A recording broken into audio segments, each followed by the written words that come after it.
buenos días nuevamente, gracias por estar por acá. Primero decir quiénes nos acompañan. Nos acompaña Coronel Pozos, encargado de la zona, de la seguridad en la zona.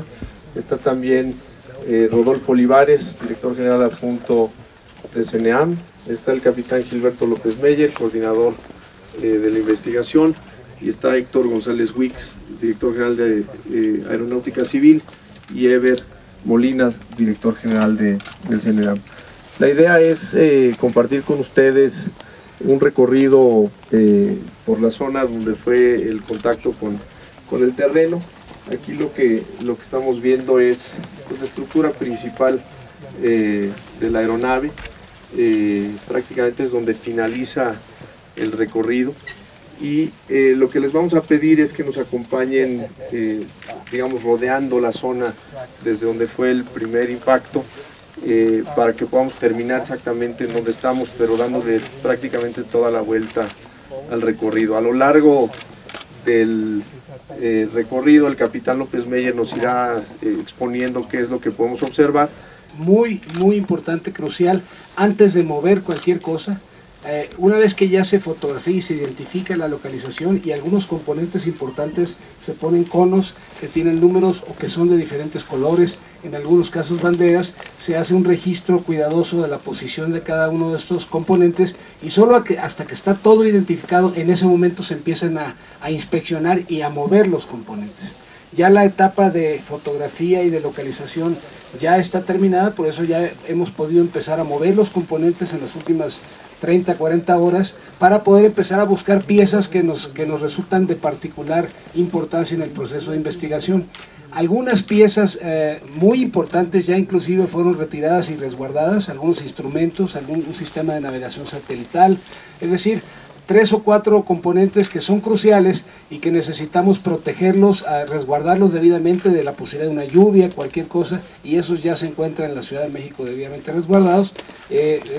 Prácticamente está terminando ya la etapa de la investigación de campo, de tal manera que en poco tiempo, quizá 2 o 3 días, iniciaremos ya el desmantelamiento y el traslado cuidadoso de las partes. Eso también se tiene que planear.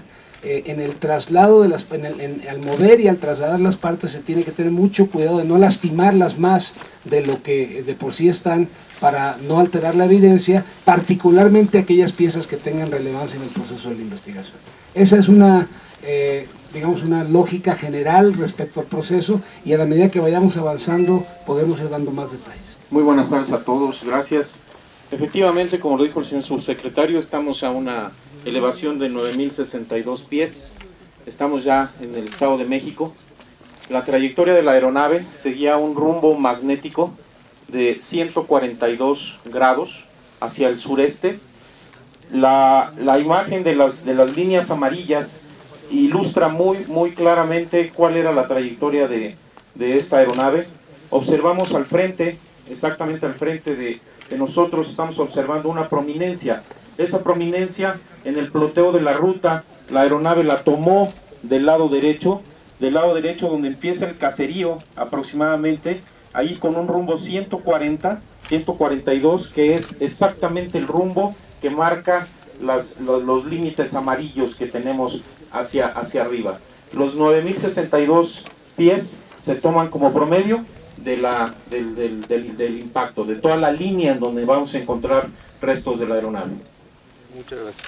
Presumimos que ahí hubo un impacto del cuerpo principal del helicóptero. Estos árboles que ven ustedes allá al fondo se ven fracturados, no se ven cortados, sino se ven fracturados hacia acá. El desgajamiento de las capas del árbol se ven rotas hacia esta dirección, hacia donde estamos nosotros. De tal manera pues que es posible establecer la presunción que se suma a las cuestiones, a la información de radar, a la trayectoria del impacto, etcétera, de que el helicóptero venía de esta zona. Hubo un primer roce del cuerpo principal de los árboles que están al fondo, que en unos momentos lo van a poder ver más de cerca, y más adelante, unas fracciones de segundo más adelante, estos 3 árboles que están aquí fueron cortados. Estos sí fueron cortados, no están rotos, están cortados al mismo nivel, como ustedes lo pueden apreciar, y al mismo nivel porque fueron cortados por el rotor principal, justo antes del impacto inicial con el terreno, que es precisamente en este lugar. Este lugar es donde se da el primer impacto, presumimos con la parte delantera inferior, es una parte de poca rigidez estructural, y por eso los segmentos que ven ustedes, en la fragmentación que ven ustedes en la primera etapa del recorrido hacia arriba es de piezas menores, primero de partes de pedazos pequeños, y esto se debe fundamentalmente, como ya dije, a que no es una zona de mucha rigidez estructural del helicóptero, y además porque era donde el movimiento se estaba dando con mayor velocidad.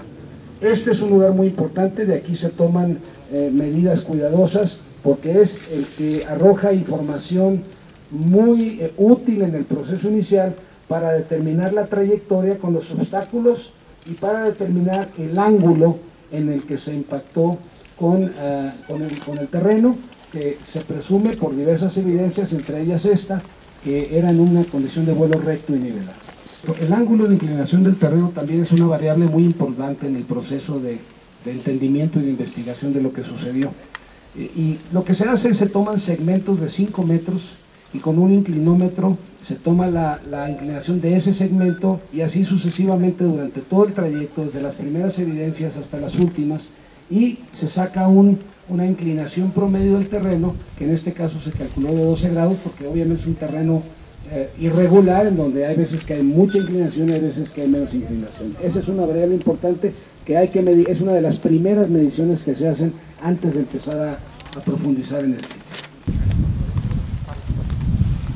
Como podrán observar en esta primera etapa de la trayectoria de arrastre de la aeronave, solo se observan piezas pequeñas y partes de los parabrisas, de la estructura de parabrisas.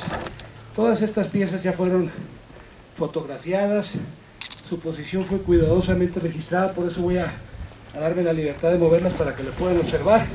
Estos son pedazos de los parabrisas, que es precisamente la primera parte que se destruyó en esta primera etapa de la trayectoria después del impacto. Esta otra pieza que vamos a ver acá es muy importante, la voy a levantar, ya fue debidamente registrada. Es una de las puertas de la cabina de pilotos. Esta es la parte superior, esta es la parte inferior, pero es muy importante, esta es la parte delantera, esta es la parte trasera. Es muy importante analizar cómo está marcado el impacto en el doblez del material. Es un doblez de adelante hacia atrás y de abajo hacia arriba ligeramente. Esta es una marca muy clara del primer impacto que se dio la parte frontal del helicóptero y cómo deformó esta pieza, que es una de las piezas que están precisamente en la parte delantera de la cabina de pilotos. De las hojas, ni del pasto, ni de las pequeñas plantas que están alrededor de los árboles, está quemado. Hay 2 o 3 y hay uno más allá. Y por supuesto que se hace una investigación, se pregunta a los habitantes de la zona, se observa, y este es un incendio que ocurrió en esta zona hace 2 o 3 años y que no tiene nada que ver, absolutamente nada que ver con el impacto a la aeronave. Es de los primeros signos que se tienen que investigar. Toda la zona está cubierta de pedazos de papel o de materiales inflamables que, si hubiese habido un fuego, hubiese dejado por supuesto la marca, y eso es un tema muy muy interesante. Aquí se desprende, probablemente unos metros más atrás, se fractura y se desprende lo que es la sección de cola. Bueno, la sección de cola de la aeronave está integrada esencialmente por esta pieza longitudinalmente más larga, que se conoce como el botalón, esta pieza que es un estabilizador horizontal, y el rotor de cola, es decir, un rotor más pequeño que el rotor principal. La parte de arriba es precisamente esta es una pieza que va horizontal hacia el lado izquierdo del helicóptero, y hacia el lado derecho de la cola está el rotor. En algún momento durante los primeros metros de arranque hubo una torsión, probablemente producto de los giros y de los impactos del rotor de cola con el terreno. Hubo una torsión que fracturó precisamente en este punto el botalón. Se aprecia de aquí, pero desafortunadamente de la distancia no se aprecia tan fácil, pero además aquí se aprecia un golpe importante. que pudiera haber sido hecho con algunas de las rocas, que no son muy grandes, pero aquí hay rocas de tamaño mediano, que pudiera haber contribuido junto con la fuerza de torsión a fracturar y hacer que aquí es donde se iniciara ya la fragmentación de la estructura principal de la aeronave. Este es un componente estructuralmente muy fuerte. Por aquí circulan, esta es la flecha de movimiento del rotor. Esto viene de los motores y transmite la rotación para que pueda girar el rotor de cola, y esto estructuralmente es una zona muy fuerte, y sin embargo, bueno, esto ya es evidencia de que aquí ya hubo una considerable transmisión de energía cinética a los componentes estructurales, que ya los empezaron a fracturar de manera ya mucho más señalada. Estas marcas en el árbol fueron hechas por el rotor principal. Aquí ya no solo el rotor de cola, sino el rotor principal ya estaba pegando con el terreno. Estas marcas fueron hechas por el rotor principal que pegó con el árbol. Esta pieza, que también ya fue fotografiada y marcada, la voy a mover un poco, es lo que se conoce como el borde de ataque del rotor principal. Es la parte de adelante que va girando, y estas son piezas precisamente del rotor principal. Aquí ya había una destrucción muy importante de este componente, y cuando el rotor principal empieza a pegar en el suelo, empieza a golpear la cabina con el suelo e incrementa el nivel de daño y de destrucción, ya no tanto por el impacto del choque, sino por el impacto de la rotación del rotor principal. Aquí se observa, si uno introduce la mano, que el motor 1, el motor 2 también rota libremente. Los rotores del motor rotan libremente en un sentido y en otro. No hay ningún atoramiento, aún después del impacto, no hay ningún atoramiento del giro, de la posibilidad de giro de los rotores. En el ensamble del rotor principal con la transmisión, todos los ensambles de las palas del rotor principal están en su posición, aún después del impacto. Eso nos da una idea de la resistencia de estas piezas. Eso también es un indicador claro. Los mecanismos de transmisión de rotores están en condiciones que indican que muy probablemente estaban funcionando normalmente. Esta es la parte central de la cabina, el cuerpo principal de la cabina, y de aquí por supuesto se sigue extrayendo información importante, toda vez que esto ya fue documentado, fotografiado, localizado adecuadamente en cuanto a su posición. Se están ya moviendo algunas piezas importantes pesadas para buscar evidencia que pudiera ser útil abajo de estas piezas. Si se encuentra, se detecta, se localiza, se analiza y se resguarda, y si no, consideramos que estamos ya avanzando hacia un eventual traslado de todas estas piezas. Este es el sector eléctrico-electrónico. Aquí está concentrada todos los arneses eléctricos, todo el cablerío eléctrico y todos los sensores de los instrumentos que intervienen en la operación de la aeronave. Esta es el tren delantero que se desprendió en el impacto, la rueda delantera.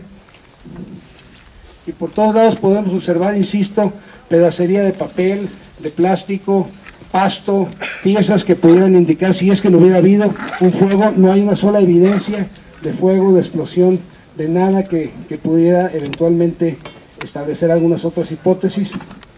La pierna izquierda, el tren de aterrizaje izquierdo es este. El tren de aterrizaje derecho se fracturó y se desprendió en el primer impacto. Justo en el primer impacto, si ustedes recuerdan, el primer impacto está en una pequeña, en un terreno ligeramente ascendente del lado derecho. Ahí ese impacto fracturó y arrancó el tren de aterrizaje derecho. El tren de aterrizaje izquierdo continúa en su posición y además en posición de retractado. Todos los trenes de aterrizaje están en posición de retractado. Eso también es otro indicador de que la aeronave estaba volando en condiciones de vuelo normal. Are you ready? 1,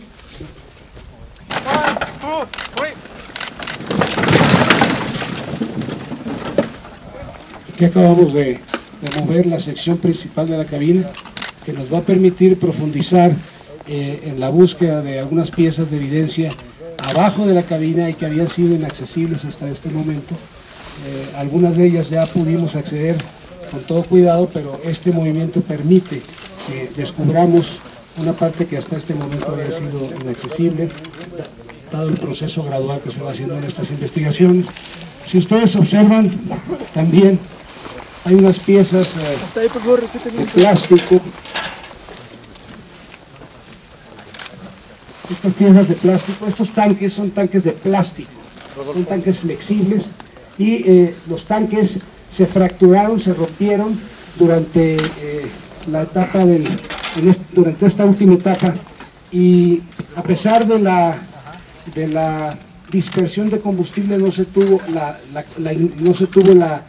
la ignición suficiente para poder generar el incendio, lo cual ha permitido una preservación razonablemente mejor que nos permite avanzar más rápidamente en el accidente.